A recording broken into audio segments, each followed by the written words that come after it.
warahmatullahi wabarakatuh. Waalaikumsalam warahmatullahi wabarakatuh. Alhamdulillah, wassalatu wassalamu ala Rasulillah wa ala alihi wa sahbihi wa man tabi'ahu wa jahada fi sabilihi wa syari'atihi wa man da'a bi da'watihi wa man sana bi sunnatihi ila yaumiddin, amma ba'd. Faqad qala Allah Ta'ala fi kitabil karim, a'udzu billahi minasyaitonir rajim. Bismillahirrahmanirrahim. Ya ayyuhalladzina amanu taqullaha haqqa tuqatih wa la tamutunna illa wa antum muslimun. Wa qala aidan kuntum khayra ummatin ukhrijat lin-nasi ta'muruna bil ma'ruf wa tanhauna 'anil munkar wa tu'minuna billah. Shadaqallahul azim wa shadaqa rasulun nabiyil karim. Alhamdulillah, puji dan puja bagi Allah sallallahu alaihi wasallam, bagi Rasulullah Muhammad sallallahu alaihi wasallam, Nabi, pemimpin dan teladan kita, dan tak lupa kita sampaikan salam untuk keluarganya, sahabatnya, para tabi'in, para tabi'in dan kaum muslimin seluruhnya yang tetap istiqamah hingga hari kiamat nanti, dan mudah-mudahan Allah jadikan kita satu di antaranya. Amin ya Allahumma alamin. Kita awali dengan lafaz basmalah. Bismillahirrahmanirrahim. Alhamdulillah, Allah masih memberikan nikmat kepada kita, dan di antara sekian banyak nikmatnya yang tidak hanya kita nikmati sendiri, yaitu nikmat ukhuwah, nikmat bersaudara dalam keimanan dan dalam keislaman. Dan dengan nikmat ukhuwah ini mudah-mudahan Allah jadikan kita orang-orang yang pandai dalam berukhuwah. Karena di antara orang-orang yang akan dimasukkan ke dalam surga nantinya, kata Rasulullah, ada orang-orang yang di surga nanti itu dia wajahnya bercahaya, menggunakan pakaian yang terbuat dari cahaya, memakai mahkota yang terbuat dari cahaya, duduk di atas dipan-dipannya pun terbuat dari cahaya. Lalu kemudian Rasul mengatakan, bahkan di antara mereka gitu, jadi mereka berkumpul saling berbincang, kemudian membuat para nabi pun ini ya. Lantas kemudian sahabat bertanya, siapa mereka ya Rasulullah? Mereka adalah orang-orang yang berukhuwah, bersaudara.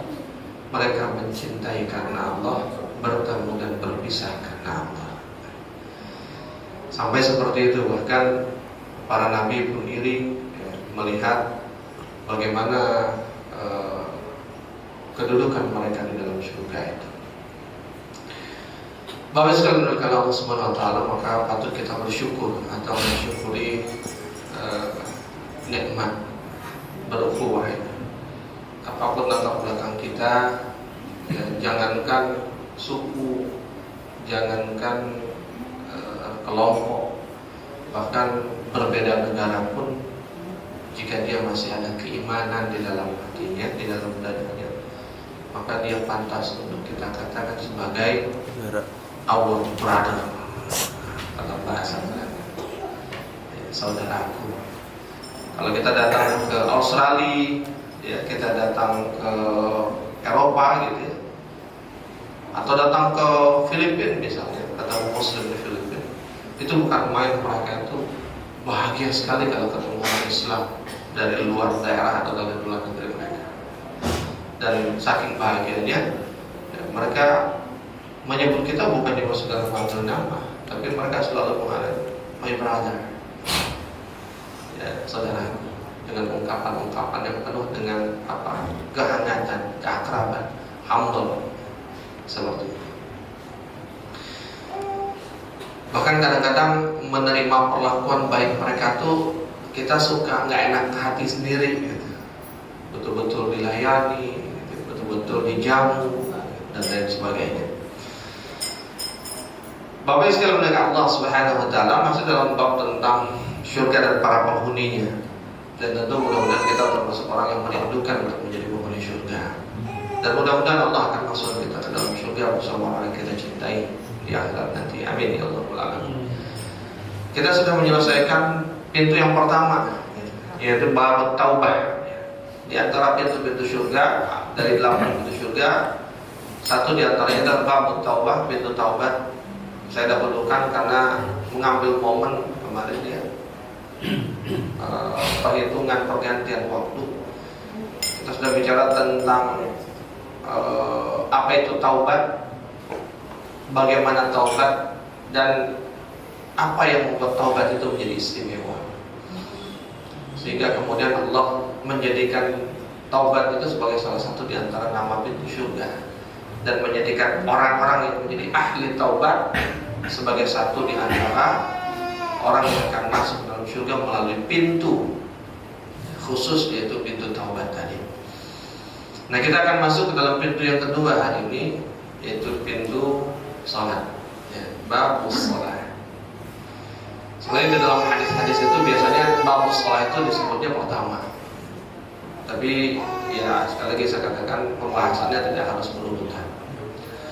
Jamaah sekalian, ketika kita bicara di awal tentang surga dan para penghuninya, Bapak ditegaskan oleh Imam An-Nawawi dan juga Ibnu Hajar Al-Asqalani tentang nama-nama pintu dengan seluruh penghuninya. Itu yang dimaksud adalah orang-orang yang bukan sekadar melaksanakan amalan wajib, tapi mereka yang melakukan amalan-amalan nafilah, amalan-amalan yang sifatnya tambahan, amalan-amalan yang mustahab, yang disukai, amalan-amalan yang dia menjadi penyempurna dari amalan-amalan wajibnya.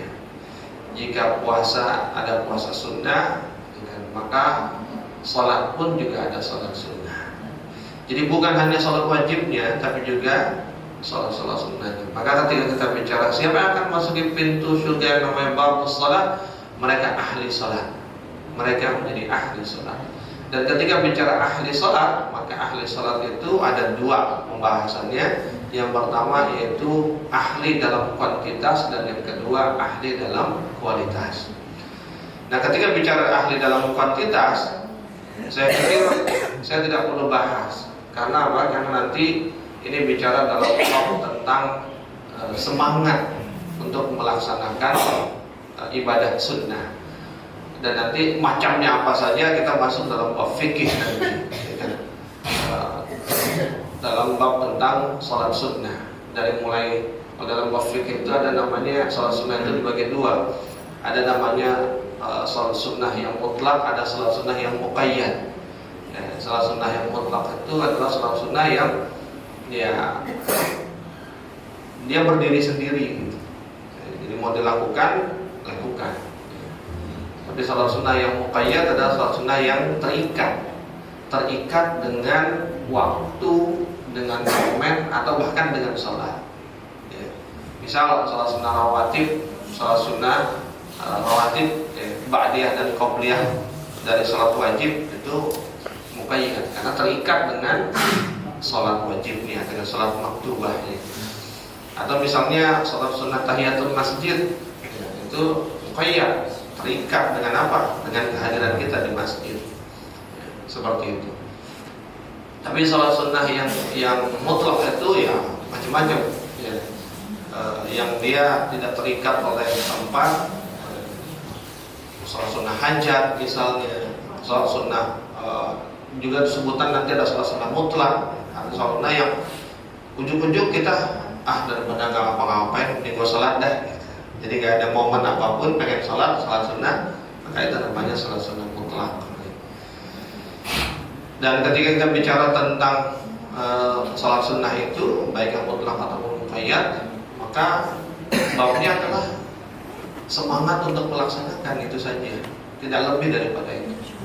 Kalau dia punya semangat untuk melaksanakan, dia punya keinginan yang kuat untuk melaksanakan, maka dia pasti akan melaksanakan. Tapi kalau dia malas untuk melaksanakan, namanya sunnah.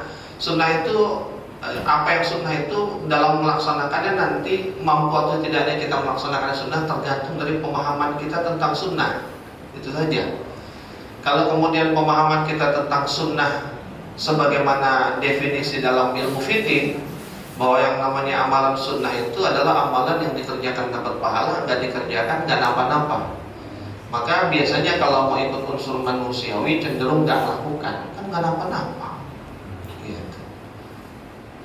Dikerjain capek, dikerjain lagi malas, dikerjain nggak sempat, dikerjain sibuk, nggak dikerjain kok nggak dosa, nggak napa-napa, ya udah nggak usah aja. Itu kalau yang ada di kepalanya pikiran tentang sunnah seperti itu. Tapi kalau yang ada di kepalanya pikiran tentang amalan sunnah adalah amalan yang kalau dikerjakan maka itu disukai oleh Allah dan Rasulnya. Makanya disebut amalan sunnah itu, ibadah sunnah juga sebagai ibadah yang mustahab. Mustahab itu artinya disukai. Disukai oleh siapa? Oleh Allah. Disukai oleh Rasulullah SAW. Seperti itu. Makanya nanti dalam hadis Nabi itu ada disebut ada di antara hamba-hambaku yang dia mengerjakan amalan-amalan yang paling aku cintai dan yang paling Allah cintai itu adalah amalan wajib. Tapi kemudian hambaku tidak henti-hentinya dalam mendekatiku, kata Allah, hingga kemudian mereka melakukan yang sunnah atau yang aku sukai, sampai akhirnya aku pun mencintainya. Ya, seperti itu.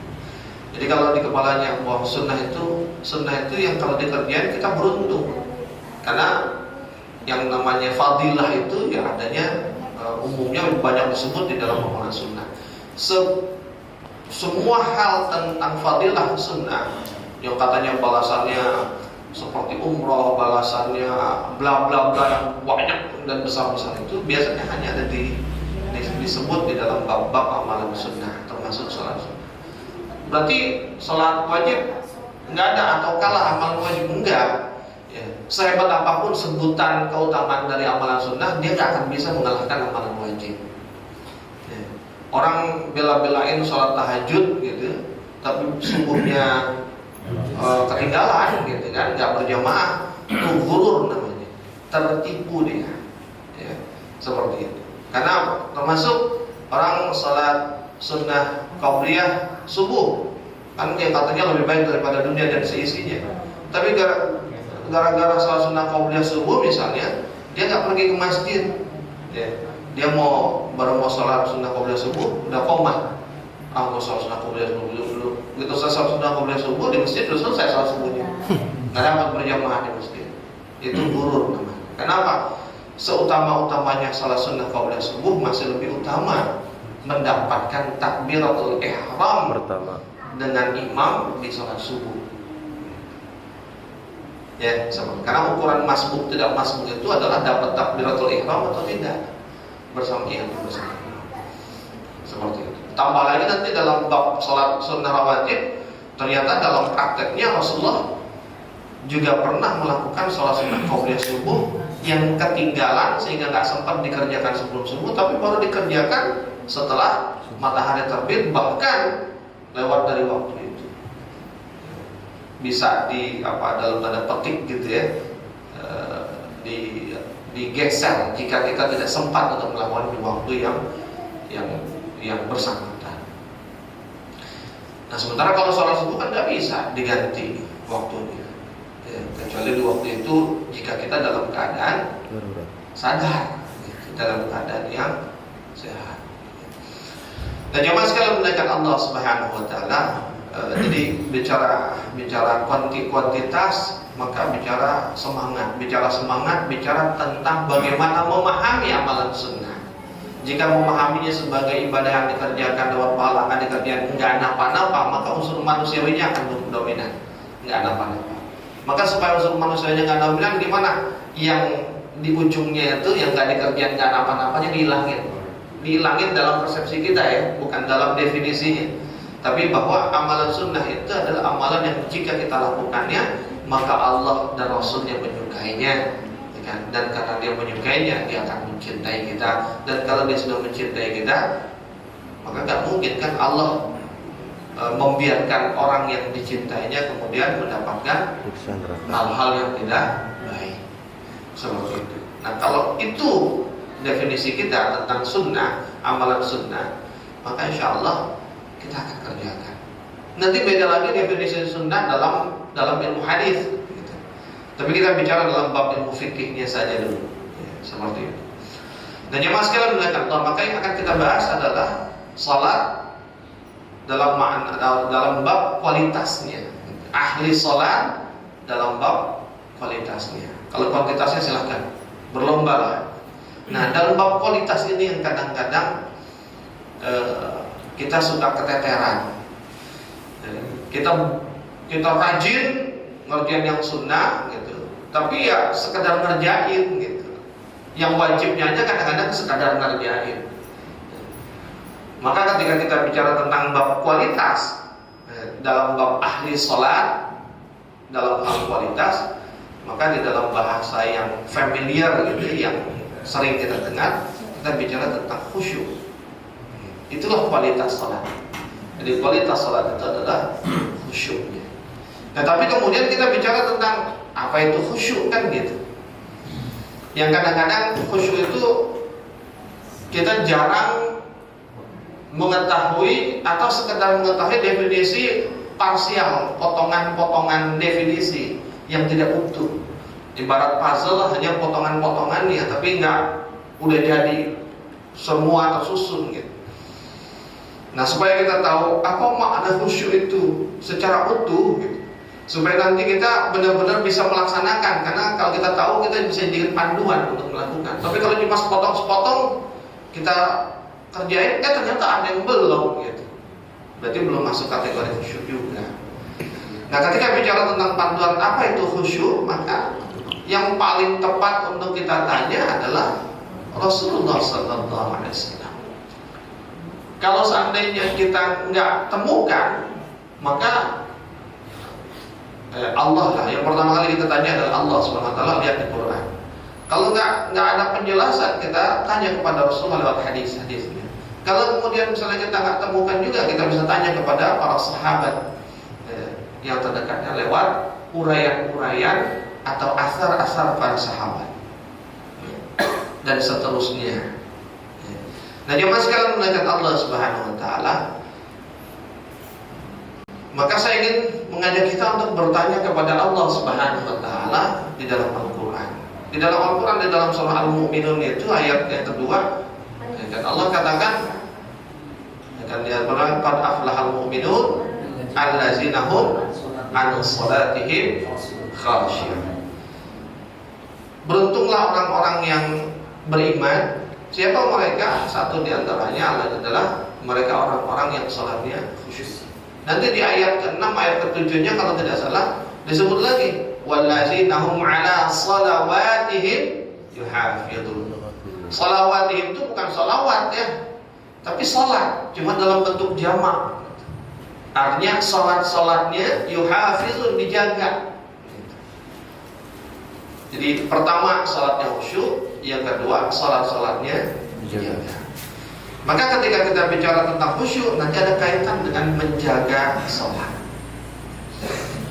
Nah, ketika menafsirkan ayat yang kedua ini, salah seorang sahabat yang menjadi gurunya para tabi'in, guru tafsir, termasuk sahabat yang salah satu di antara 3 sahabat yang paling banyak hadis itu diriwayatkan olehnya. Salah satu sahabat yang paling dekat dengan Rasulullah. Karena apa? Karena dia keponakan tapi sekaligus juga sepupunya Rasulullah SAW. Orang yang ketika kecilnya sering digendong sama Rasulullah dan sering didoakan. Rasulullah mendoakan dengan doa yang luar biasa. Allahumma 'allimhul kitab wa yufaqihu fid din. Ya Allah, jadikan dia alimhu, jadikan dia orang yang berilmu Alkitab dalam urusan Al-Quran.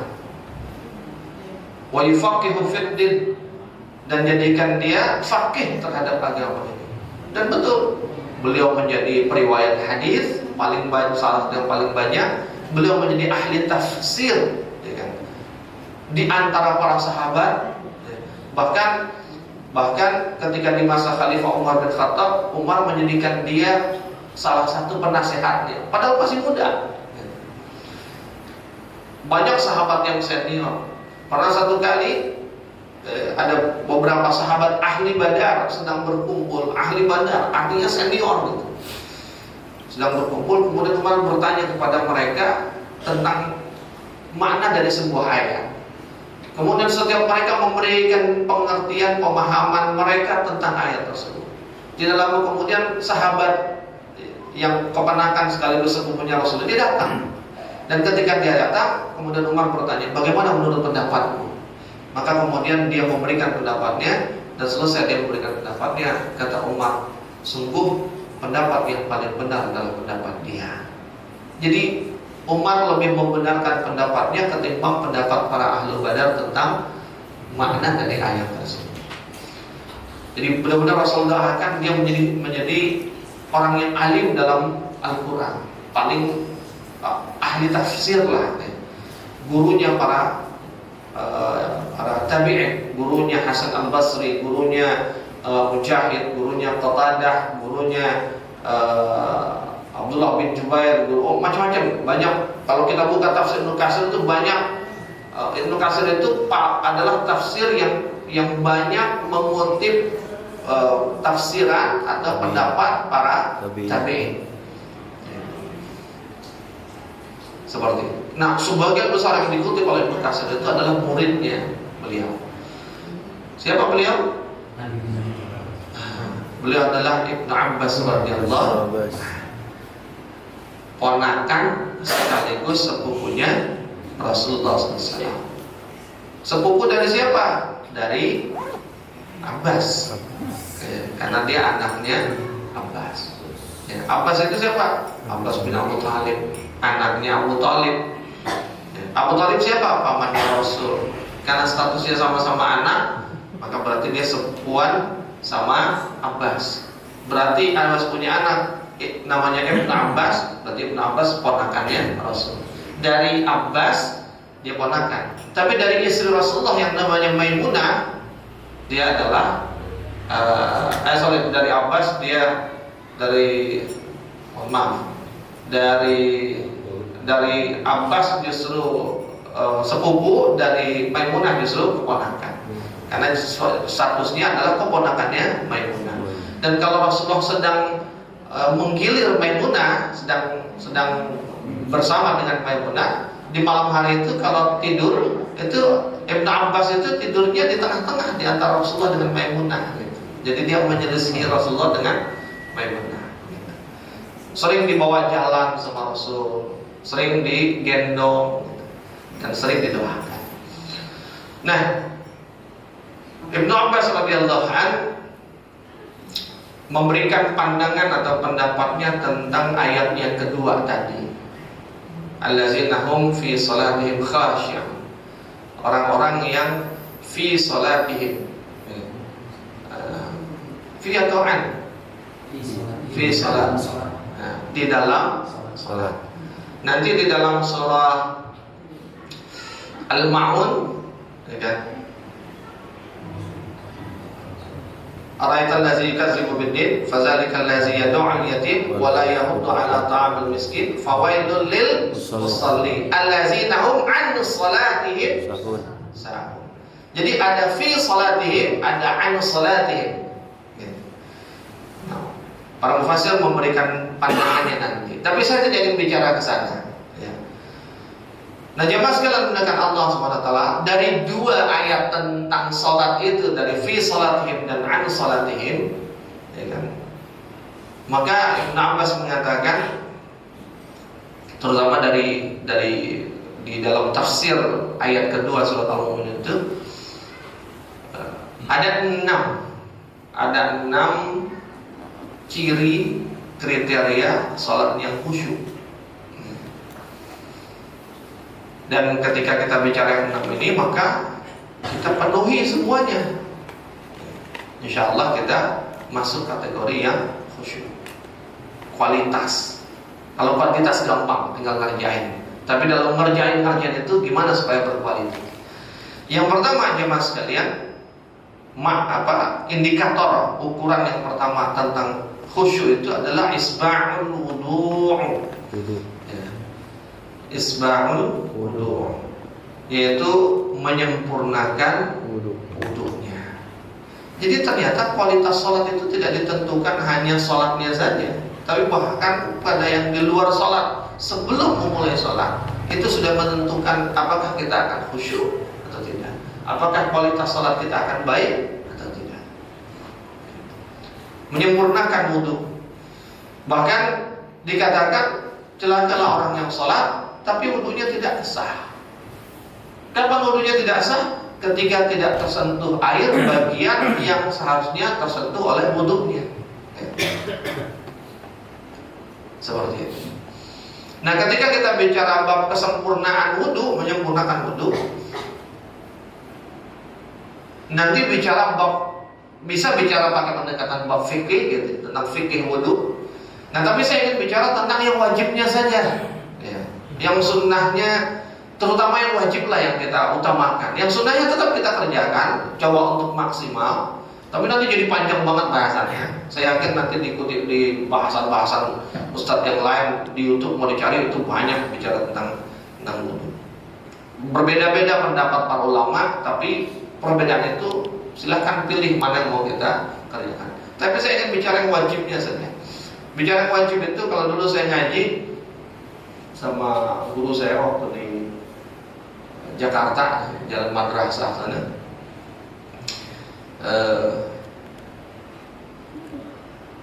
Wudu itu, rukun wudu itu ada 6. 4 dari Allah, 2 dari Nabi. Mana dalilnya? Nah, selalu biasa begitu. Mana dalilnya? Kalau dalil yang 4 itu ada di dalam surah berapa? Al-Maidah. Ayat yang ke? Ayat ke berapa? Ayat ke-6 atau ayat ke-2 atau ayat ke-2, silakan dicari. Ya, pokoknya di awal-awal, di ayat ke-6 kalau tidak salah. Ya. Allah katakan, "Farsilu wujuhakum wa aydiyakum ilal marafiq wamsahu bi ru'usikum wa arjulakum ilal ka'bayn." Farsilu wujuhakum. Farsil. Basuhlah, ya kan? Wujuhakum, wajah kamu. Dan ketika bicara membasuh itu, ya, yang dimaksud dengan wajah, ya, para ulama, jumhur ulama mengatakan wajah itu batas atasnya adalah rambut pertama yang tumbuh di atas, batas bawahnya adalah ujung dagu, ada yang mengatakan sedikit di bawah dagu, ya, dan batas kanan kirinya adalah ini nih apa? Yang nonjol di telinga kita. Ini batasnya. Artinya apa? Dibasuh semua bagian itu ke atas. Dari atas ini saya dibasuh sampai sini. Nah, kadang-kadang terlewat nih sisi di bagian belakang sini nih, yang masih di area tulang rahang kita yang masih wajah, sedikit di belakang telinga. Seperti itu.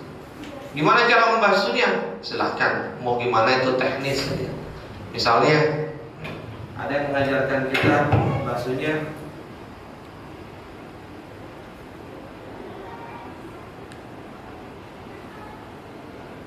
seperti itu. Ada yang mengajarkan seperti itu. Silahkan, tapi jangan lupa untuk disunnahkan untuk menyela-nyela jenggot yang punya, gitu ya. Yang nggak punya mau gini-gini nggak apa-apa. Ya. Seperti itu. Ya. Itu contoh bicara isba'ul wudu. Ya. Yang pertama, falsilu wujuhan. Wa aydiyakum ilal marafiq.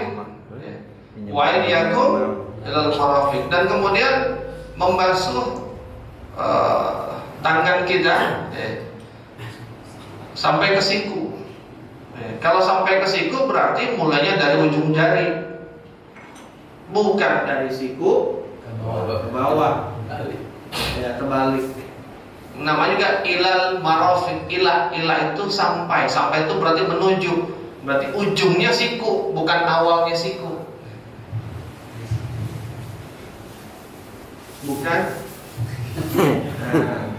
Yakum ilal marafiq, fasilu wujuhakum wa aydiyakum ilal marafiq wamsahu bi ru'usikum. Wamsah itu apa? Kalau terjemahan guru saya dulu menyapu. Jadi bukan musab tapi nyapu, disapu. Makanya namanya disapu. Ambil air, ini disapu. kena kulit kepala, rusak dong rambutnya. Emang kenapa? Kan baru habis pakai Gatsby, salah sendiri, nggak mau pakai Gatsby-nya sebelum sholat. Seperti itu. Mau begini sekali boleh, mau 3 kali boleh, mau begini kemudian ditarik kembali ke depan boleh, atau mau ditarik ke belakang sambil balik lagi ke depan dan kemudian membasuh telinga juga boleh, atau sekedar mau membasuh sedikit di bagian ujungnya saja boleh. Ya, masing-masing ada pendapat. Ya, yang nggak boleh cuma begini doang. Nah, seperti itu. Warjulakum ilal ka'bain, kemudian basuh kaki. Sama seperti tangan dari ujung jari sampai mata kaki. Tapi disunnahkan untuk dilebihkan. Artinya disukai kalau dilebihkan. Sebagaimana ini boleh dilebihkan. Ya, dilebihkan sampai sedikit ke atas gitu. Tapi jangan dilebihkan sampai bagus ini gitu. Mandi itu namanya. Sama kaki juga begitu. Boleh dilebihkan sampai ke betis. Sebagian misalnya di kalangan Syafi'iyah sampai ke lutut, silakan. Asal jangan sampai ke pangkal paha. Ya. Kenapa? Rendem. Susah. Orang ramai, kita buka-buka sampai pangkal paha gitu. Ya, seperti itu. Jadi, kenapa boleh dilebihkan? Karena bagian yang terbasuh oleh wudu itu dia akan bercahaya di yaumil akhir nanti. Ya udah biar bercahaya, kita kuyur aja semua. Itu bukan wudu, namanya mandi. Ya. Ternyata orang Indonesia begitu sih. Ya. Tetap semua ada aturannya. Nah, aturannya itu yang disempurnakan, bukan aturan yang ditabrak. Jangan lebay.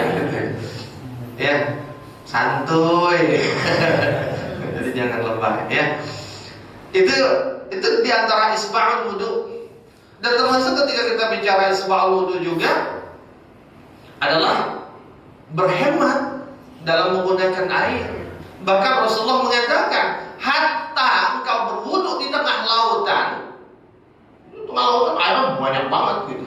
Mau kita cuprat-cuprat sebanyak-banyaknya juga. Nah, itu kita Rasulullah tetap. Ya. Hatta berwudu di tengah lautan, maka jangan buang-buang air, jangan pakai air semau-maunya aja gitu. Seperti itu. Jadi tetap menghemat. Ada seorang ustadz yang saya juga melihat agak ribet juga sih, tapi cuma subhanallah, saya kagumi itu betapa waroknya dia, betapa hati-hatinya dia dalam menggunakan air. Jadi kalau wudu kan pakai keran ya, Pak. Dia tampung, matiin, dia basuh. Selesai, nyalain lagi, ya kan?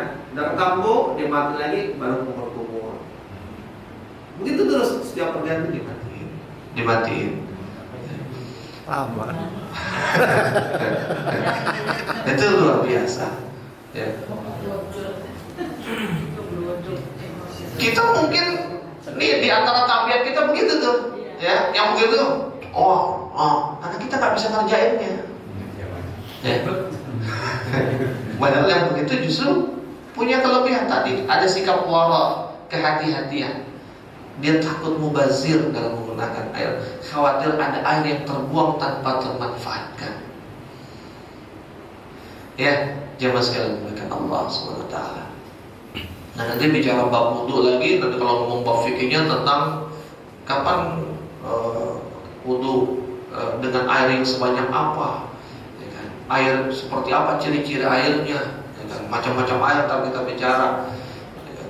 Terus nanti belum lagi kita bicara tentang kalau kalau kapan kita boleh pakai air, kapan boleh nggak pakai air gitu. Tayamum, ya kan? Apakah tayamum itu hanya ketika nggak ada air? Apakah ada air tapi boleh tayamum? Nanti bab fikihnya lagi. Terus gimana cara tayamum? Orang Indonesia gitu kan, karena jarang belajar. Tayamum bukan tayamum dia, tapi wudu pakai debu gitu. Wudu cuma pakai debu. Bukan tayammum. Jamaah sekalian mendekat Allah SWT. Itu yang pertama. Yang kedua, saya cepatin aja ya. Yang kedua adalah itmamut tilawah. Jadi selesai wudunya nih di ruang sholat, begitu sholat, maka indikator ukuran khusyuk sholat kita yang kedua adalah itmamut tilawah. Ya. Sempurnanya bacaan kita. Ya, sempurnanya bacaan. Salat itu yang babnya bacaan itu ada 5 ya. Pertama Fatihah, yang pertama Fatihah, yang kedua Iftitah, ya. Yang ketiga itu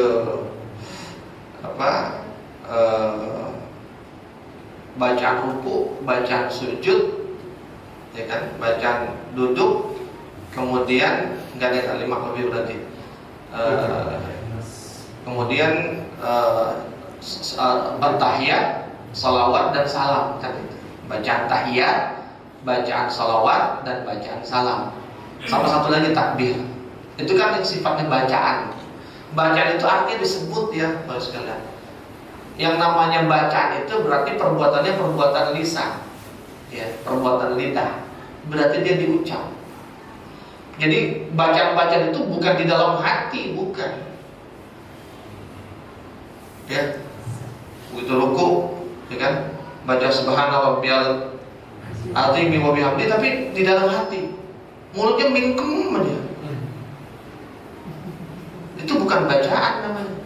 Yang namanya bacaan mulut kita berucap, bergerak. Subhana rabbiyal azim, subhana rabbiyal azim, subhana, terbaca. Setidaknya dia terdengar oleh telinga kita. Sama doa iftitah juga begitu. Allahu Akbar, subhanallah, dan seterusnya. Itu namanya bacaan, bukan mingkem di dalam hati baca. Itu bukan bacaan, itu bukan perbuatan lisan, tapi perbuatan hati. Yang perbuatan hati itu niat. Terbalik-terbalik seringnya kita. Ya. Nah dari semua bacaan, ya, kita ambil yang wajibnya saja lah, ya, yang wajibnya. Dan yang wajibnya itu diantaranya adalah Fatihah, yang paling penting. Kenapa? La sholata illa bil Fatihah. Tidak ada sholat tanpa Fatihah. Berarti bacaan Fatihah kita yang masih sempurna. Nah, kalau kemudian ini bagian dari indikator khusyuk, berarti kemampuan membaca minimal Fatihah secara sempurna jadi tuntutan. Udah baca Fatihah kagak sempurna, beletak-beletok, sholat kagak pernah mau berjamaah lagi. Kalau ini salah satu indikator khusyuk, kira-kira khusyuk nggak sholatnya? Enggak. Seperti itu, jemaah sekalian. Kesempurnaan bacaan Fatihah berarti ditentukan oleh kesempurnaan kita dalam memahami dan mengerti ilmu membaca Quran, tajwidnya, makharijul hurufnya. Minimal Fatihahnya lah kita belajar sempurna. Yang lainnya mah misalnya itu sambil jalan nggak apa-apa gitu. Tapi Fatihahnya harus dikejar tuh supaya bacaan Fatihahnya sempurna. Kadang-kadang gila bagus banget Fatihahnya. Begitu bacaan surat ini hancur gitu. Karena memang yang dilatihnya Fatihahnya minimal itu. Bedakan antara hak tebal dengan hak tipis. Bedakan antara huruf-huruf tebal dengan huruf tipis. Ada soalnya huruf tebal dan huruf tipis itu yang tidak berubah makna, tapi ada yang mengubah makna. Apalagi kalau hurufnya punya padanan. Tak punya padanan, po, ya kan?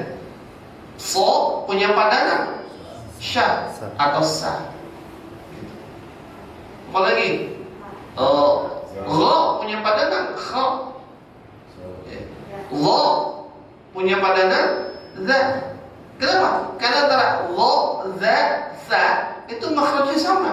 Lo yang tebal, lo, ya, lo itu makhrajnya, posisi ujung lidah itu di antara gigi seri atas dan bawah. Lo, cuma tebal, lo, tanpa memonyongkan mulut. Lo, bukan lo, bukan lo. Sa di situ juga posisi lidahnya. Za di situ juga. Za. Kok bisa beda ada bunyinya? Iya, karena nanti ujung lidahnya apa di sana, tapi tengah sama pangkal lidahnya nggak ketahuan di mana kan gitu. Itu yang membedakan. Kenapa lo itu bisa tebal? Karena pangkal lidahnya naik ke atas langit-langit. Gitu. Kenapa sa tidak tebal alias tipis? Karena pangkal lidahnya sama tengah lidahnya dia posisi di bawah. Gitu. Begitu pula dengan za. Seperti itu.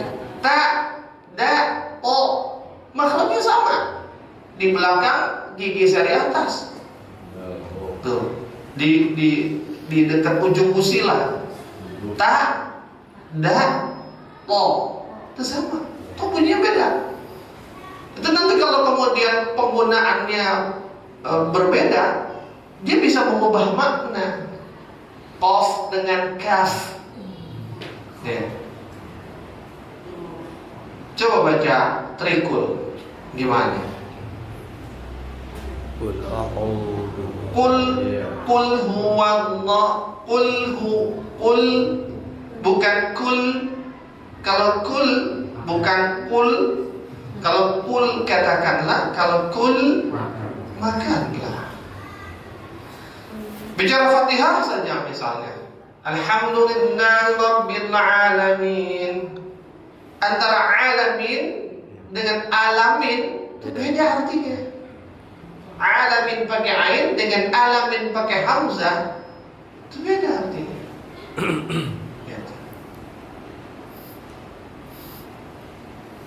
Kata ta'lamun dengan ta'lamun beda. Sama seperti alamin dengan alamin. Ta'lamun itu mengetahui, ta'lamun itu menyakiti atau tersakiti. Babnya tentang sakit, menderita. Coba berubah artinya. Alhamdulillahi Rabbil Alamin, Ar-Rahmanir Rahim. Pakai hak tipis, bukan Nir-Rahim. Nir-Rahim pakai hak tipis. Ar-Rahmanir Rahim, Maliki Yaumiddin. Iyyaka na'budu wa iyyaka nasta'in. Ya tasydid itu ditekan. Iya. Tapi nggak boleh ditahan. Iya. Syiddah itu dia ditekan, tapi tidak boleh digunnahkan. Iya, bukan iyyaka nggak boleh ditahan. Iyyaka langsung ditekan langsung. Iyyaka na'budu wa iyyaka. Jangan juga nggak ditekan. Iyyaka na'budu wa iyyaka nasta'in. Karena kalau tasydid itu berarti ada dua hurufnya. Ya tasydid berarti ya-nya ada dua. Kalau nggak dipakai tasydid, iyyaka na'budu berarti ya-nya cuma satu. Berarti kita menghilangkan satu huruf. Menghilangkan satu huruf di dalam ayat Allah. Berarti kita mengubah ayat Allah. Berubah arti. Atau jadi i-nya yang panjang. Iya karena iya berarti alif kasrah ada yang mati. Seperti itu. Iyyaka na'budu wa iyyaka nasta'in. Ya. Ihdinas siratal mustaqim. Siratal mustaqim. Ihdi bukan ihdi. Pakai hak besar, hak tebal. Sama tadi surat Ad-Duha, fahadits bukan fahadits. Kalau hadis, hadas. Hadis perkataan. Wa amma bi ni'mati rabbika, dan terhadap nikmat Allah, fahaddits, bicarakanlah, ucapkanlah, sebut-sebutlah. Tapi kalau hadas pakai hak, hadas bersihkan. hadis pakai hak tebal. Siratal ladzina an'amta,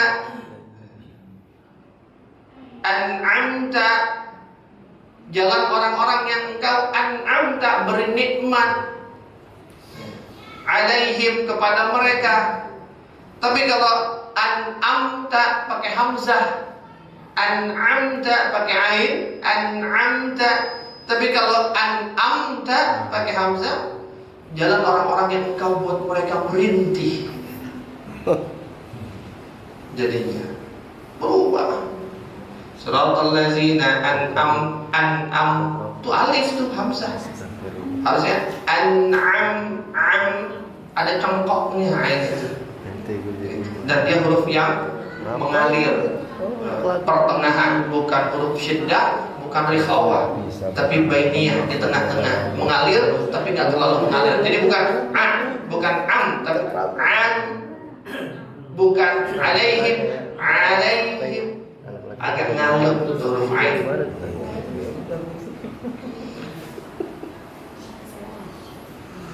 Jamaah sekalian melihat Allah Subhanahu wa taala. Ya, minimal tadi saya bilang, minimal yang kita belajar sempurnakan Fatihah kita. Supaya ketika kita baca, dia bisa menambah satu lagi kriteria khusyuk kita dalam sholat.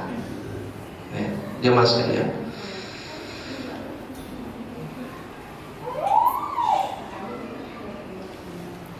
mau dilanjut ya? Lanjut. Yang ketiga, jemaah sekalian, nanti kalau ada yang mau ini ditanya aja lah ya. Yang ketiga, itmamur ruku' was sujud. Itmamur ruku'i was sujud, menyempurnakan ruku dan sujudnya. Itu indikator ketiga khusyuknya sholat. Karena sholat itu terwakilkan dengan ruku, sujud, dan berdiri. Yang namanya berdiri itu berdiri tegak, orang nggak bisa, nggak perlu diajarin orang berdiri tegak, ya. Kecuali orang tua, udah susah diajar berdiri tegak. Ya. Tapi kalau orang muda itu berdiri tegak itu udah tahu, nggak perlu diajarin. Yang perlu diajarin itu ruku dan sujud.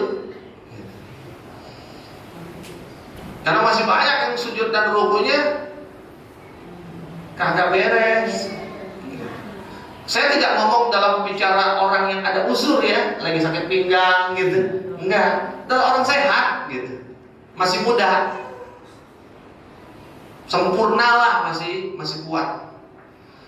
Pernah ada seorang muslim yang sedang sholat, Rasulullah lewat melihat dia masih dalam keadaan ruku, tapi kemudian punggungnya tidak lurus, melengkung gitu punggungnya. Sama Rasulullah ditekan, lagi sholat ditekan sama Rasulullah. Ada yang sholat di hadapan Rasulullah, begitu selesai tanya, siapa yang ngajarin ente sholat begitu? Ulang sholatnya, suruh ulang. Gara-gara sujudnya. Jamaah sekalian oleh Allah SWT. Ya, rukunya yang lurus rata-rata air, sampai seluruh tulang rusuk kita terletak pada tempatnya. Kalau tulang rusuk itu lurus dan terletak pada tempatnya, berarti tulang punggungnya lurus. Coba deh jajal dari posisi i'tidal kemudian ruku, itu biasanya tulang bunyi kerak gitu. Itu dalam posisi dia ruas-ruas tulang itu tek gitu. Kayak film Transformer gitu, lagi maksang dia. Lagi jangan baru kita langsung sampai Allah atau enggak, udah begitu aja sampai selesai bunyinya. Nah itu posisi yang pasnya. Kerasa deh kalau lagi habis i'tidal tuh, begitu mau ruku tuh, begitu mau ngelurusin bunyi gitu, gitu.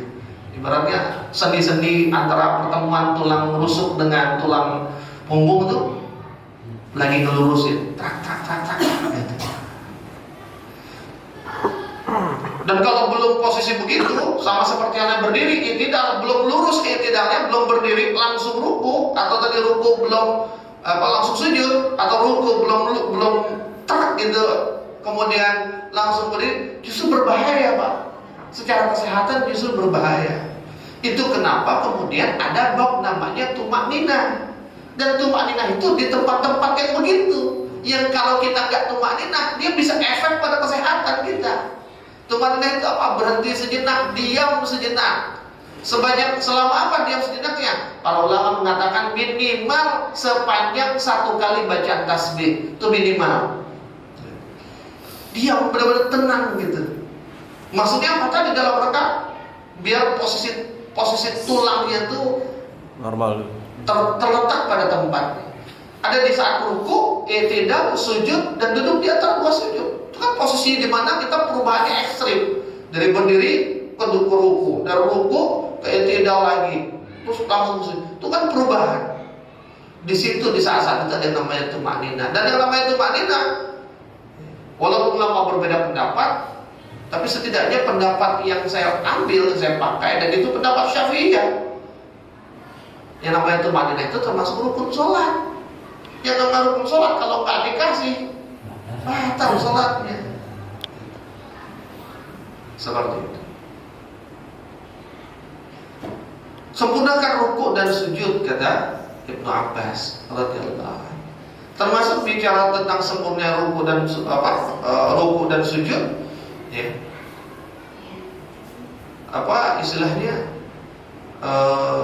Nanti terkait misalnya bicara bab fikih, kan kita dapat rakaat jika masih dapat ruku kan begitu. Tapi pertanyaannya, yang dimaksud dengan dapat ruku itu apa? Dapat ruku itu jika ketika kita sudah meletakkan tangan kita di lutut kita, posisi imam kepalanya belum naik. Tapi kalau tangan kita belum terletak di lutut, kepala imam sudah naik, mau i'tidal, itu udah gak dapat ruku. Ya. Dan ini jadi ketika Allah, nih kita baru begini nih, belum kena nih, terus imam udah dari posisi begini sudah begini, kita nggak dapat, walaupun kita sempat begini berpapasan gitu dengan imam bangkut, kita begini, tetap nggak dapat. Dapat tuh kita sudah begini, imam masih begini, kita begini, imam begini, dapat. Tapi kalau kita belum naruh, imam sudah begini, jangan, tapi juga jangan disiasatin imam. Gitu ya, sentuh dulu gitu, nggak begitu. Itu di antara kesempurnaan ruku. Dan berapa banyak orangnya, walaupun kepala imam udah ngangkat, dia baru ruku, dia hitung 1 rakaat, padahal nggak dapat, kurang 1 rakaat salatnya. Seperti itu jamaah sekalian. Yang keempat, i'tidal. Ketika dari ruku mau ke i'tidal, yang namanya i'tidal itu kembali ke posisi semula, ya kan? Sami Allahu liman hamidah, Allah belum tegak gini, udah langsung sujud. Tegak itu benar-benar tegak.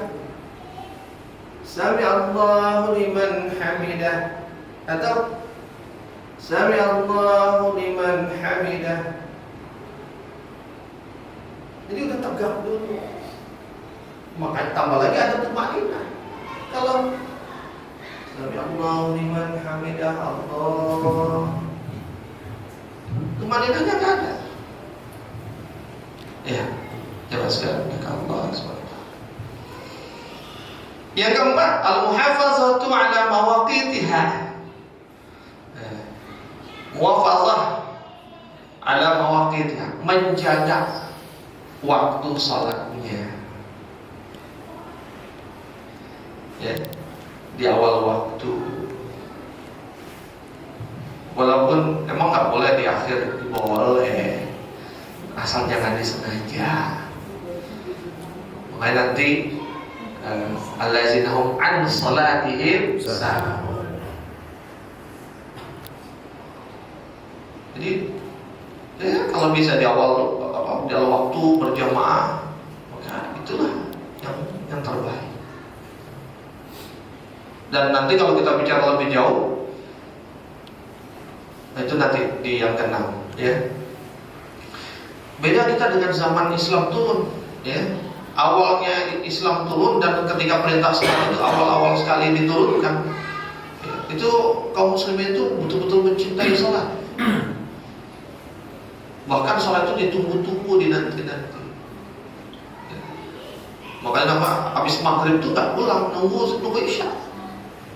Dia betul-betul menunggu waktu salat.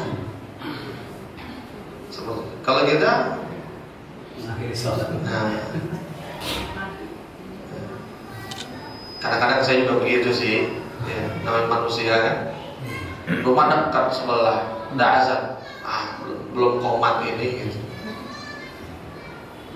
Itu salah satu penyakitnya orang yang rumahnya dekat sekolah, dekat kantor, dekat musola. Justru dia yang terlambat biasanya, terima jauh gitu. Yang jauh udah nyampe duluan karena dia ngitung waktunya kan, di perjalanan sekian ya.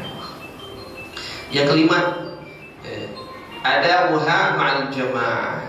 Di antara ukuran khusyuknya sholat, dia menunaikannya dengan berjamaah. Ya, seperti itu. Jadi kalau kita sholatnya sendirian tanpa uzur, nggak berjamaah, berarti berkurang kesempurnaan khusyukan sholat kita. Dan ketika bicara tentang sholat berjamaah, maka apapun yang mengikat dari sholat berjamaah itu diberikan. Sempurna sholat berjamaah jika safnya rapat dan lurus. Makanya imam itu ya memang sebaiknya sebelum mulai dia madhab ke makmum dulu. Madhab ke makmum, kemudian dirapikan. Sawu sufufakum fa inna taswiyata sufufin tamamis salat. Dalam lain dikatakan min iqamatis salat. Rapatkan safnya, luruskan. Stawu wa'tadilu. Stawu istaqimu wa'tadilu. Rapatkan, luruskan dan seimbang. Jadi kalau sholat berjamaah tuh udah penuh di depan, mau taruh ngisi pinggir udah nggak muat, jadi ke belakang. Di belakang di mana mulainya? Di tengah. Karena itulah prinsip wa'tadilu. Keseimbangan itu mulai dari tengah. Ada satu datang lagi, taruh baru sebelah kanan.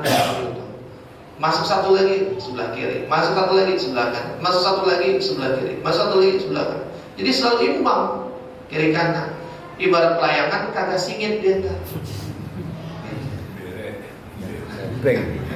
Kalau singit joblok dia. Ya. Jadi apa? Ya singit lah. Kalau dulu saya kecil istilahnya singit.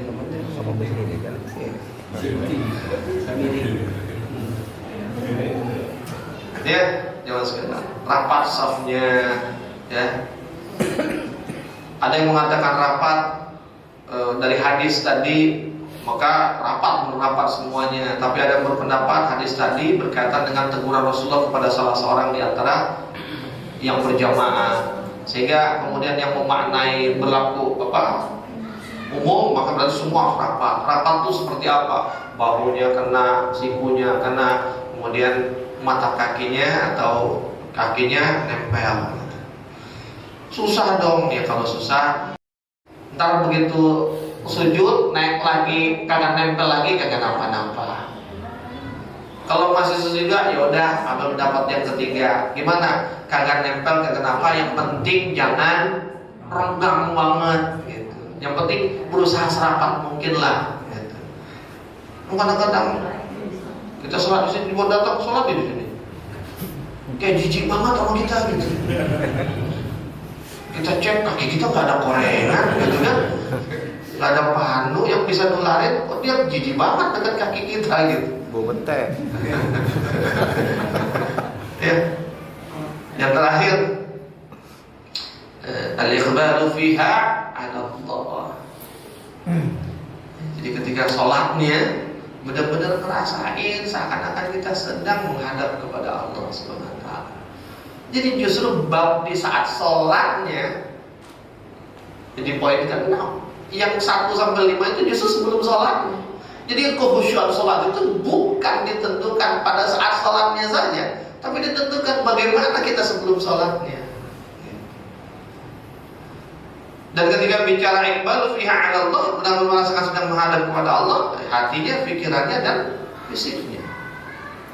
Jangan hatinya apa, pikirannya apa, tubuhnya nampak apa, khusyuk sempurna, tapi pikirannya, hatinya kemana-mana.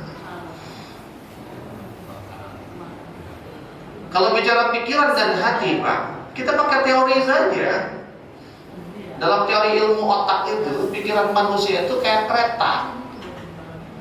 Ya, nggak kayak motor metik. Pikiran manusia itu. Kalau motor metik kan Gas. main gitu kan. Kalau kereta,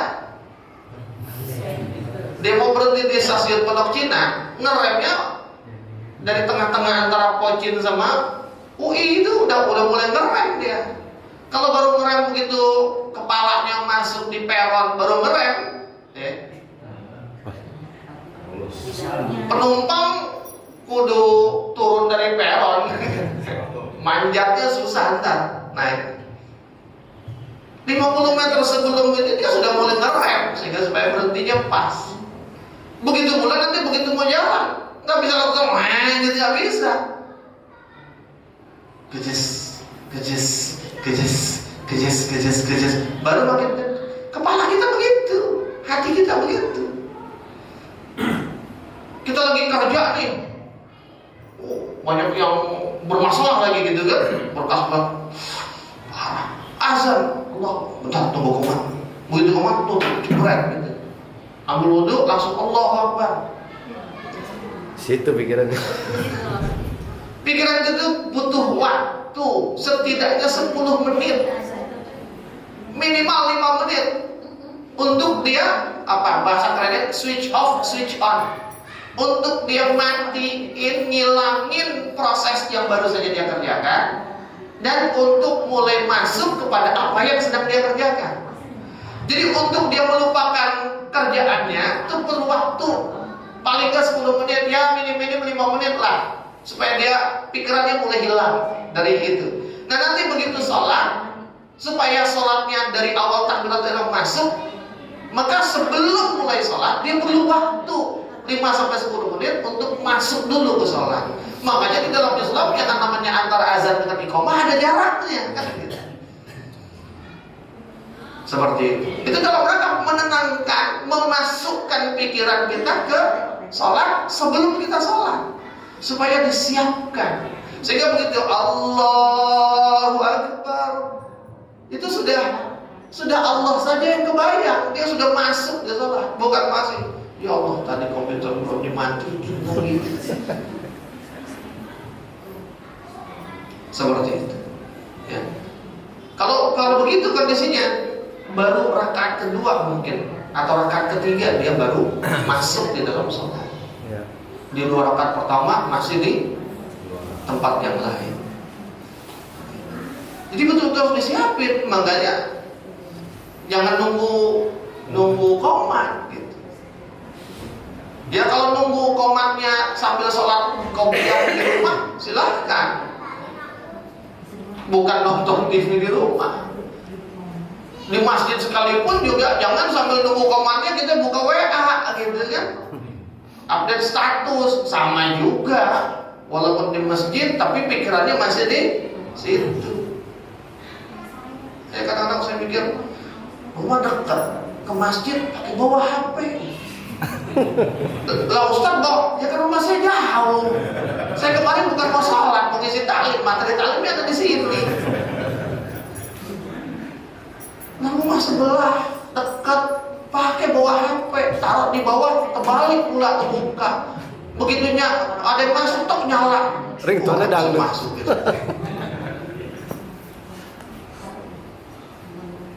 Selesai. Assalamualaikum warahmatullahi. Assalamualaikum warahmatullahi. Ambil buka, ambil lagi.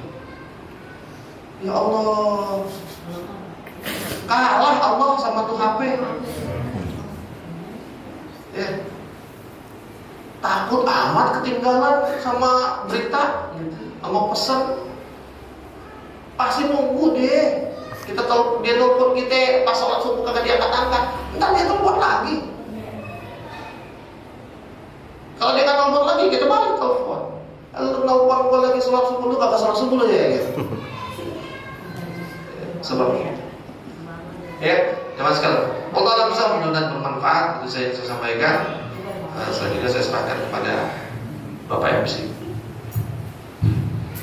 Jazakallahu khairan Ustaz atas kajiannya. Waktu wudhu ada perbedaan antara laki dan perempuan kan. Kalau laki gitu satu semua, kalau kita juga kalau perempuan bisa gitu, tapi kalau di mana-mana kadang-kadang cuma gini, gitu. Itu di mana tuh? Satu lagi. Ya boleh. Ada lagi Bapak Ibu. Ini Pak Ustadz mengenai sujud. Sujud. Itu saya pernah dengar ini kan harus jauh dari sini ya. Itu kalau saya pernah lihat orang ada yang begitu jauh, kalau pas kita jamaah kan kena kepala temannya. Pertanyaan Bapak, gimana dengan kualitas salat yang sebelumnya? Fa may ya'mal mithqala dzarratin khairan yarah. Ya. Semua amal kita sekecil apapun, ya, insya Allah Allah akan balas. Babnya nggak sempurna. Kalau ada kekurangan ya nggak sempurna. Berarti dibalas sesuai dengan kualitas amalnya. Bukan nggak dibalas. Jadi seberat zarrah saja. Ya'mal mithqala zarrah. Zarrah itu biji. Kenapa di terjemahan kita biji sawi gitu? Karena Kecil. biji sawi itu yang paling kecil saat itu gitu, yang diketahui. Jadi sekecil itu saja, ya, itu Allah akan balas. Cuma memang tadi ya, tentu balasan akan sesuai dengan kualitas amal kan gitu. Kita infak 1.000, saya infak 1.000, Pak RT infak 1.000, balasannya sama nggak? Belum tentu. Kenapa? Oh saya ikhlas. Tahu dari mana saya ikhlas, Pak RT nggak ikhlas? Kita nggak bisa menilai keikhlasan seseorang. Bahkan orang tersebut saja nggak bisa menilai dirinya ikhlas atau tidak. Gitu. Karena ada ulama yang mengatakan ketika kamu melihat keikhlasan di dalam perbuatan ikhlasmu, itu tanda keikhlasanmu harus diikhlaskan lagi. Kita melakukan sesuatu ikhlas dan kita tahu kita ikhlas, tandanya belum ikhlas. Ikhlas itu sampai kita nggak tahu kita ikhlas apa enggak ya, gitu. Makanya ikhlas itu sebagaimana surat Al-Ikhlas. Di dalam surat Al-Ikhlas kan tidak ada kata ikhlas di sana. Menunjukkan bahwa apa? Yang namanya ikhlas itu tidak definitif terlihat. Ya. Jadi makanya yang diperintahkan kepada kita wa ma umiru illa liya'budullaha mukhlishin. Diperintahkan untuk mengikhlaskan, berusaha mengikhlaskan, bukan memastikan ikhlas.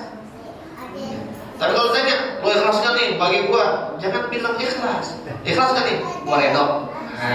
Kalau redho itu puasa kita. Tapi kalau ikhlas itu Allah yang tahu. Kita gak berpuasa. Hati kita gak tahu. Yang tahu hanya Allah. Kagak ada orang yang tahu pengetahuan dia itu kemudian tidak harus ditambah. Karena bicara Islam itu kan ada bab-bab yang berkembang. Ada yang sawabit, ada yang mutaghayyirat, ada yang taslim, ada yang tatwir, ada yang tetap, ada yang berubah, ada yang dari dulu sampai sekarang begitu, ada yang tatwir berkembang. Seperti itu. Ya, jangan sekalian. Bicara haji saja, wah, itu di kalangan beberapa grup ulama dan ustadz itu udah mikirnya udah jauh banget tuh. Sampai mikir ada yang bilang bukan tidak mungkin nanti akan ada fikih apa haji itu tidak harus ke Mekah, cukup pakai teknologi Video call. bukan video call, ada teknologi yang dia seakan-akan ada di tempat itu gitu. Program namanya. Hah? Program. Ya pokoknya begitulah gitu. Saya nggak menyebut tersalah gitu istilah. Jadi kita berasa kita lagi tawaf. Seperti itu. Tapi apakah benar akan ada fikih seperti itu? Wallahu a'lam. Saya nggak tahu. Tapi yang saya tahu bahwa yang namanya ada ibadah-ibadah yang terikat oleh tempat. Kalau terikat oleh tempat ya nggak pilihan lain kecuali dia ke tempat itu. Haji itu terikat oleh tempat dan waktu. Tempatnya di Mekah nggak boleh di Gandul gitu kan, bikin miniatur Ka'bah gitu. Terikat tempat, tempatnya di Mekah. Jangankan di tempat di Madinah aja enggak. Terikat tempat, terikat waktu. Kapan? 9, 10, 11, 12, 13 Zulhijjah. Nggak boleh tanggal yang lain. Itu yang saya tahu. Ya. Jadi gitu Pak, jadi terima. Tapi ya tadi, makin kalau kita ada kemauan belajar gitu, tapi kesempurnaan kan memang bukan milik kita, tapi kita berusaha menyempurnakan, insya Allah amal kita akan Allah sempurnakan balasannya. Ya. Kemudian pertanyaan ibu, basuh wudu, misal dalam bab wudu antara laki-laki sama perempuan. Kalau laki-laki kan basuh rambutnya, kalau perempuan gimana? Perempuan sama basuh rambutnya, cuma rambut hanya sampai batas tengkuk sini, tidak rambut yang di bawahnya. Justru tidak boleh, makruh ya kan, membasuh rambut yang di bawah tengkuk.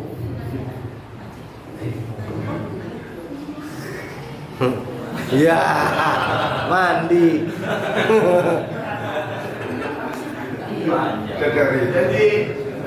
Jadi keramas jadinya ya. Kalau bisa ditanya, Wis ngapain?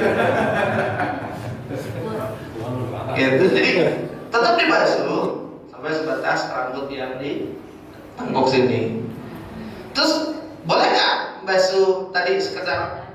Kalau wudunya di rumah Bu, ya di rumah, di kamar mandi rumah, kan nggak perlu pakai jilbab. Buka aja ngablak. Habis mandi belum pakai wudu boleh? Boleh. Kan airnya cuma cepat gitu kan. Airnya nggak dibasuh sama. Dibasuh air, diambil air, dibuang gitu, jangan air Woi. itu mau bulan puasa begitu biasanya tuh. Biar adem. Ya, airnya jadi setelah ini ya dibuang dulu. Nah air yang itu dia. Tapi kalau mau begini dibasuh silakan saja, tidak ada larangan. Pokoknya dibasuh. Ya. Nah tapi kalau di rumah, nah lain halnya ibu di masjid atau di jalan, ya kan, wudu. Saya belum pernah nemu sih ada orang wudu di jalan ya. Bingung juga kerannya di mana itu di jalan. Ya, di masjid yang terbuka gitu tempat wudunya atau nyampur tempat wudu laki sama perempuan, kan jilbab nggak mungkin dibuka kan? Nah itu gimana? Ada dua pilihannya dalam bab fikih. Satu, ambil air tadi dicipratin, kemudian dibasuh saja jilbabnya. Kan tadi dicipratin. Pilihan satu. Ada dua pilihan, tenang. Digoyorin, terjadi basah. Cepratin gitu ya, cepratin, terus basuh. Basah sedikit. Ya. Boleh di atas jilbabnya. Karena kan kain, dia tembus, kena ke rambutnya.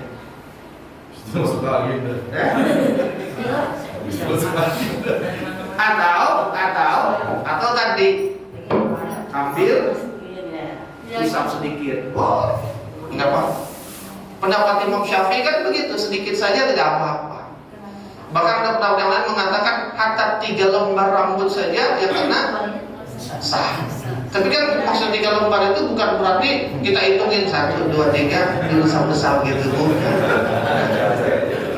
Itu kiasan, artinya harta sedikit yang kena gitu sah.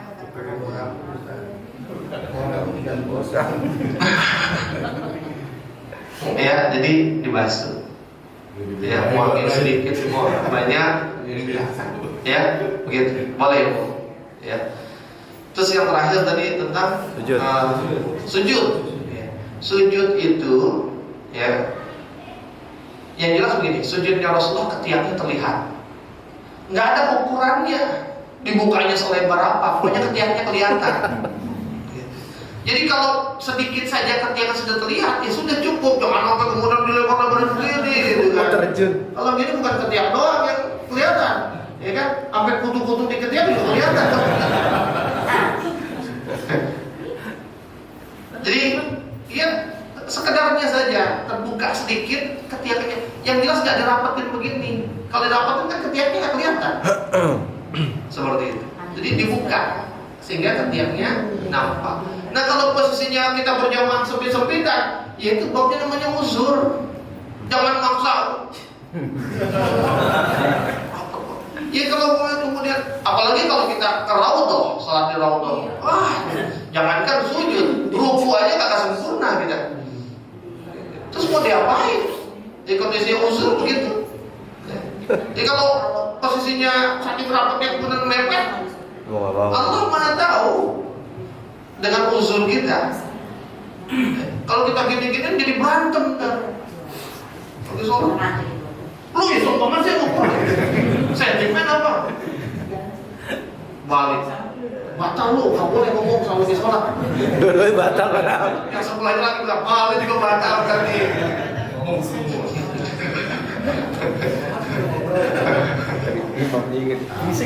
Seperti itu. Jadi kalau kita sholatnya lagi sendirian, sunnah misalnya, atau jamaahnya, itu kenapa? Mohon maaf ya. Kenapa? Kenapa rapat yang ideal itu? Ini kaki nih sejajar sama bahu kita, Pak. Jadi ketika rapat kakinya, bahunya pasti akan rapat karena dia sejajar sama bahu kita. Bukanya. Jangan begini, juga jangan ngangkang begini. Banyak yang gitu. Ya. Ada yang ada. Ini salah juga kalau begini. Saya injak. Kan rukunnya surga. Allahu Akbar. Makanya mau apa senam SKJ gitu kan. Ya, rukunnya dibuka nih. Nih. Jadi sejajar bahu kita. Apa? Iya. Nggak jelas. Jadi Lempar pakai kamera. Kalau bawahnya nempel, Pantu nggak boleh depan. Siapa yang begini? bawahnya nempel, ini pasti coba begini. Pasti kena. Dan ketika duduk jadi susah enggak. Ini kan hitungannya kaki kita di area duduk kita.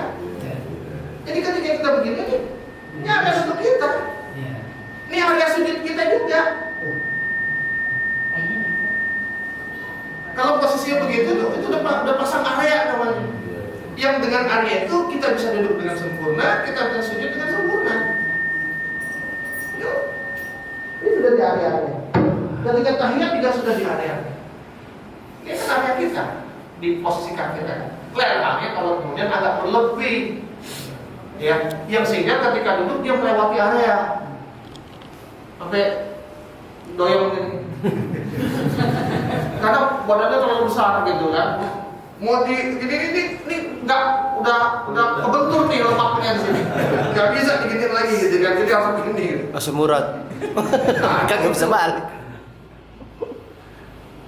Ya. Jadi begini kan. Enggak usah begini, tapi jangan begini. Dan enggak boleh begini. Ya. Sujud itu siku itu harus diangkat. Ya. Enggak boleh diletakkan di bawah. Ya, nggak boleh. Ya. Itu sih di antara yang dilarang oleh Rasulullah.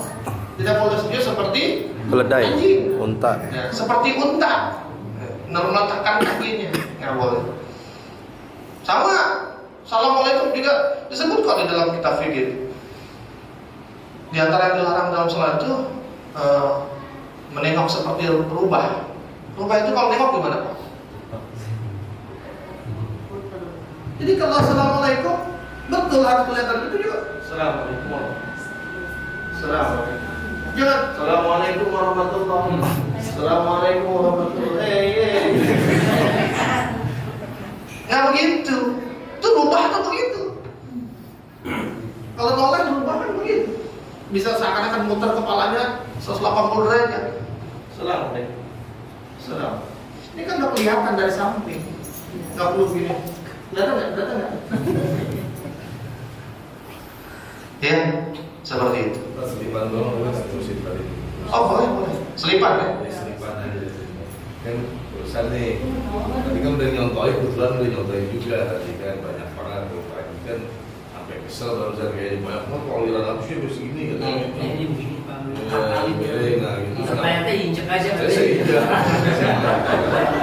Injek dosa.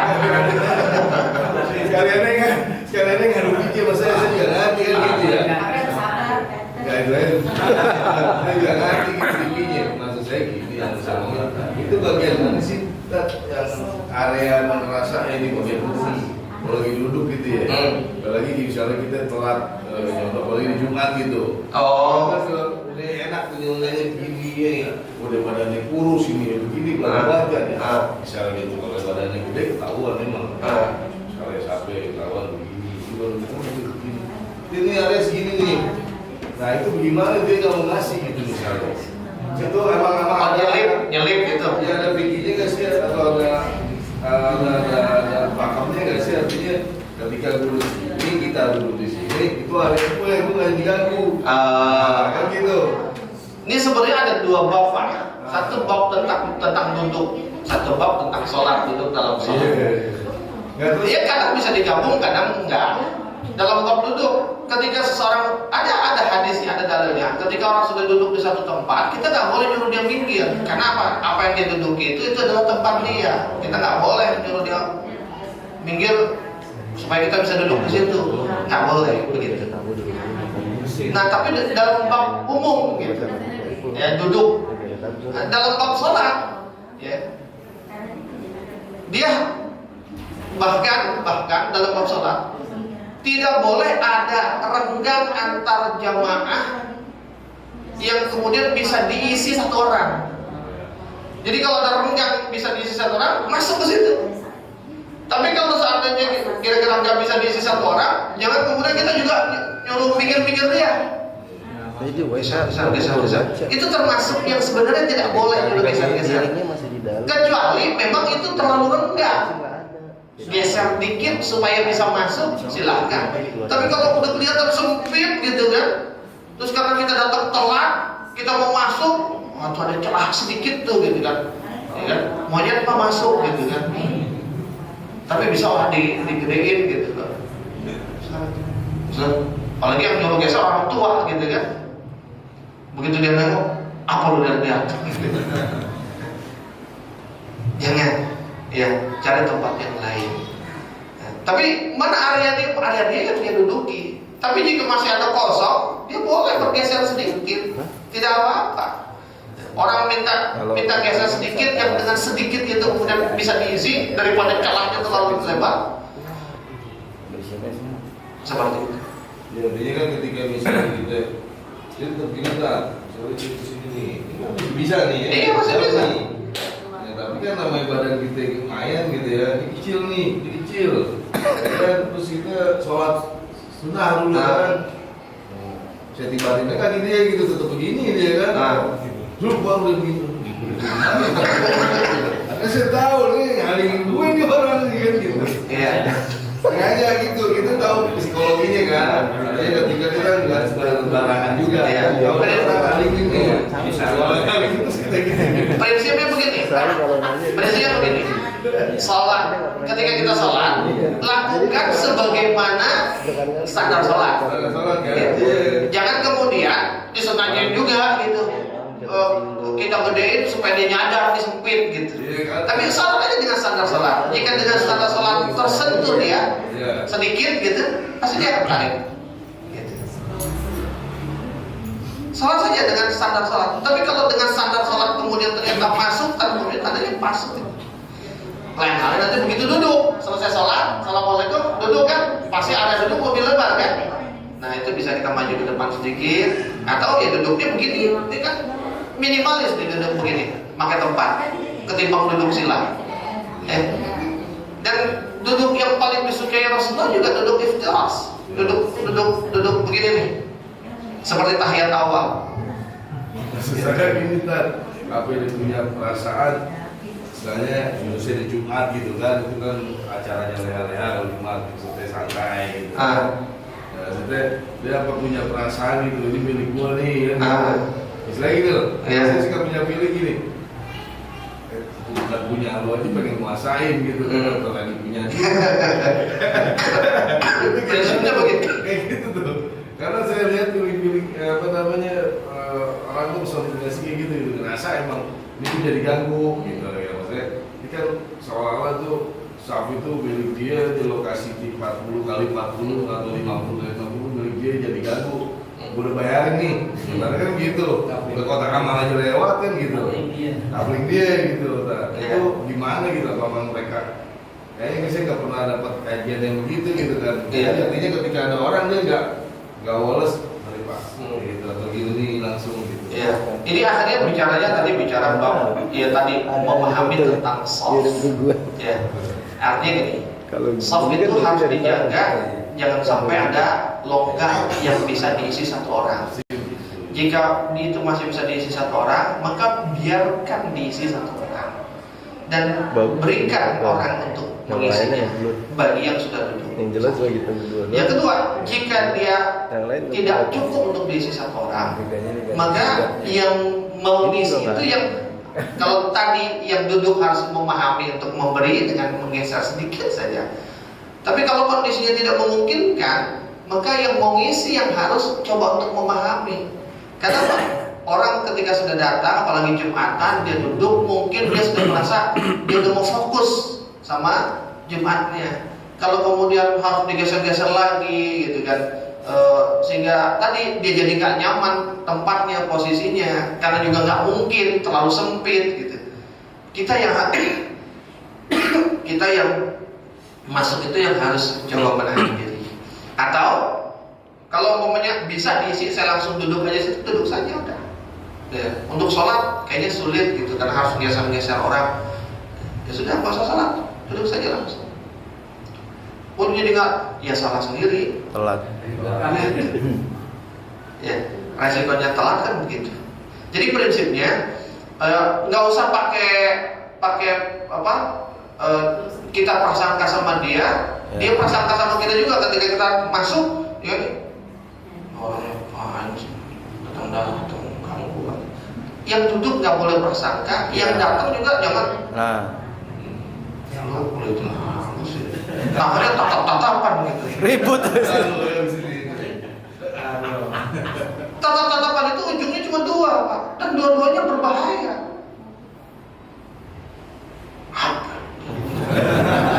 Itu bahaya. Tapi kalau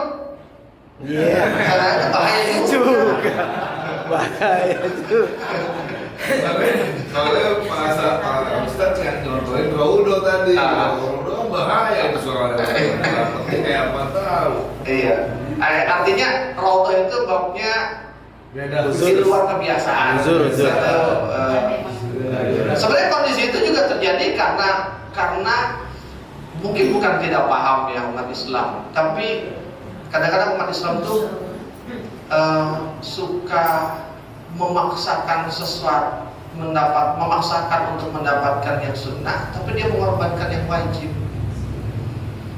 Mau dapat sunnah di Raudhah, tapi kudu ngikut, dorong, berantem sama orang.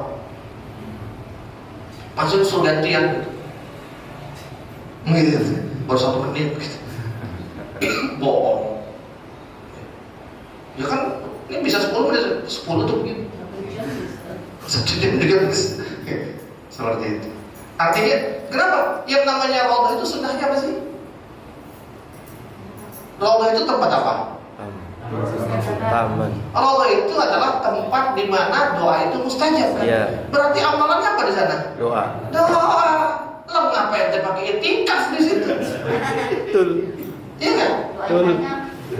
Orang apa etika baca Quran, ya kan sholat tahajud nggak cukup 2, 4 nggak cukup 6, 8 tambah witir, udah gitu habis itu baca Quran.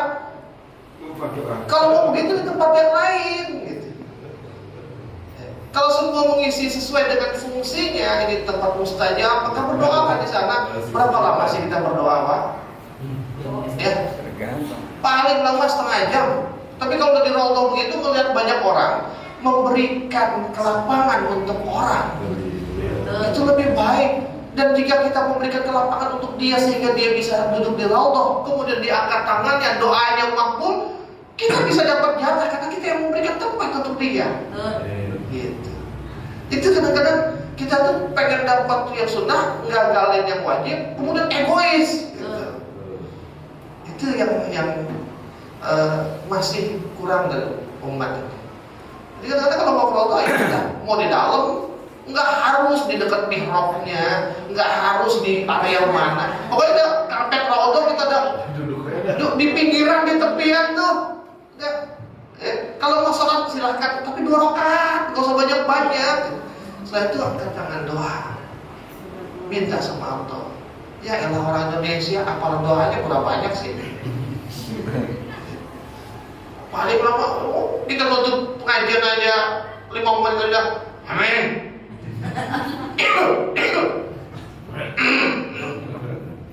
Belum 5 menit doa, apalagi Jumatan.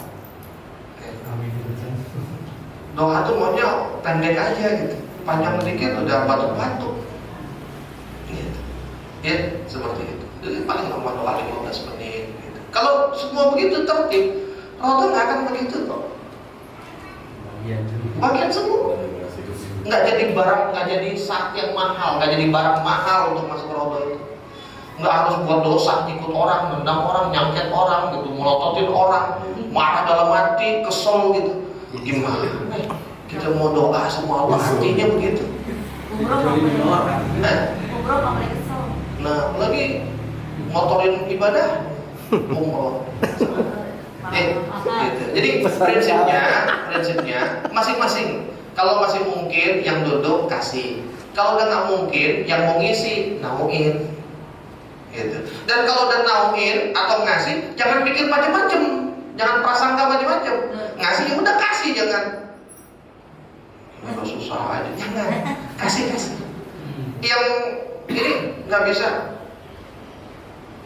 Ya itu apa sih gitu. Jangan rusak hati kita dengan hal-hal yang nggak penting. Ya. Oh berarti boleh dong rusak dengan yang penting? Kagak, itu perumpamaan aja. Ya begitu berarti. Ya. Wallah Allah bisa mudah-mudahan bermanfaat. Wah ini kuliah subuh paling lama. Kuliah duha. Kampung kuliah duha gimana? Baik, dari saya sekian, mudah-mudahan bermanfaat. Mohon maaf atas segala kekurangan. Babus sholat sudah kita selesai. Kita ahli sholat, kualitas dan kuantitas sholat kita terjaga. Ya kan? Tadi dengan 5 rincian kualitas tadi, maka insya Allah kita menjadi ahli sholat. Dan kalau kita menjadi ahli salat, setidaknya kita boleh berharap kepada Allah pintu salat di surga itu terbuka untuk kita. Sudah tercatat di sini di samping pintu nama-nama yang bakal masuk. Salah satunya adalah Apa? Al-Sa. Oh, saya dulu tadi. Saya nyontoh. Oh iya. Nama saya Duluan. Ya semuanya lah ada gitu ya.